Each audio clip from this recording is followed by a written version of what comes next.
Welcome to Research Business Daily Report, where serious researchers come for news, insights, and yes, even commentary about the market research field, the kind of things that impact them both inside and outside their place of business.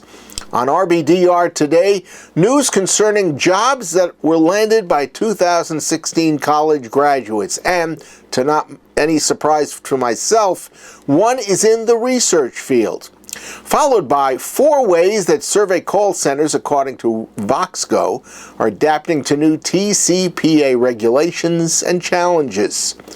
RBDR sponsored today and will be all this week by Symmetric Sampling.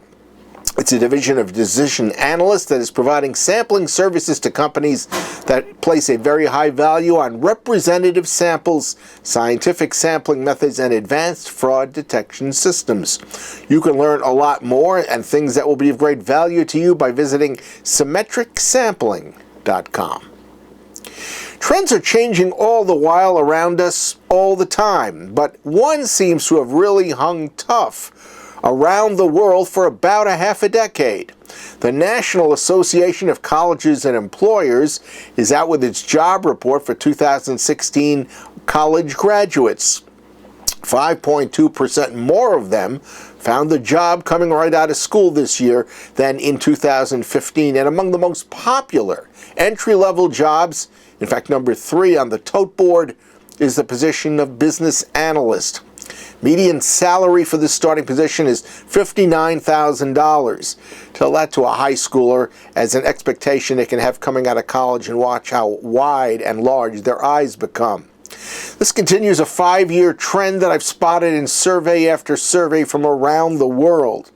And not intending to sound like a broken record, I think it's the kind of irrefutable evidence that the research industry needs to capitalize on with high school seniors as they start to head off to undergraduate studies.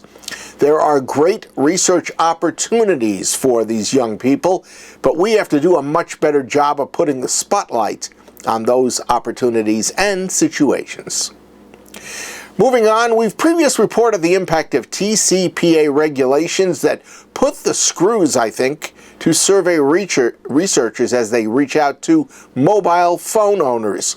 The Voxco blog, run by the company of the same name, says it has a direct connection to many largest, most advanced survey call centers around the United States. Now, a reminder that each TCPA mobile call violations, in other words, a survey call to a mobile phone using an automated dialer, carries at least a potential $500 penalty. Voxco published a summary of the adaptations that call centers have made in the past 18 months, which has led to 4 distinct paths to TCPA compliance, according to Voxco. First, there are a group of survey call centers that Voxco says have set up a distinct environment within an integrated manual dialing solution. Because the manual dialer is integrated with a Cat A survey system, project accuracy and analytical consistency supposedly have been maintained via native call recording, live monitoring, and dialing analytics pulled directly from the dialer. On to the second group, where interviewers using physical telephones and are manually dialing mobile and unknown respondents in an environment that is separated from the auto-dialing project area. Voxco claims this compliance method negatively affects call productivity. There's a huge drop in interviewing productivity, 30% to 50% more time being spent per call. And there's also a drop in accuracy from interviewer misdials and lost benefits from built-in call recording, live monitoring, and integrated call analysis. On to the third Voxco identified group, which has been unwilling to make sweeping changes to its internal dialing environment. These places are still manually dialing inside an auto-dialing environment, which Voxco says it negatively affects the evidence that mandated manual dialing has actually been carried out. And this obviously is critical if you want to avoid being hit with something that you've done wrong. Voxco thinks that this is the worst solution.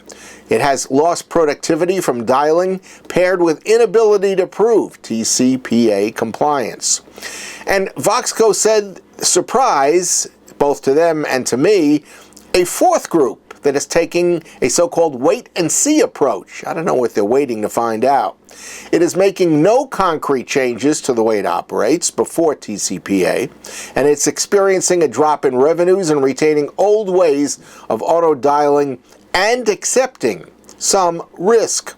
Voxco says it's only a matter of time before places like this are hit by a respondent who pushes back after an illegal call. That's your Research Business Daily Report, which has been sponsored today and will be all this week by Symmetric Sampling. It's a division of Decision Analyst, and it provides sampling services to companies that place a very high value on representative samples, scientific sampling methods, and advanced fraud detection systems. Learn more that you should find out from symmetricsampling.com.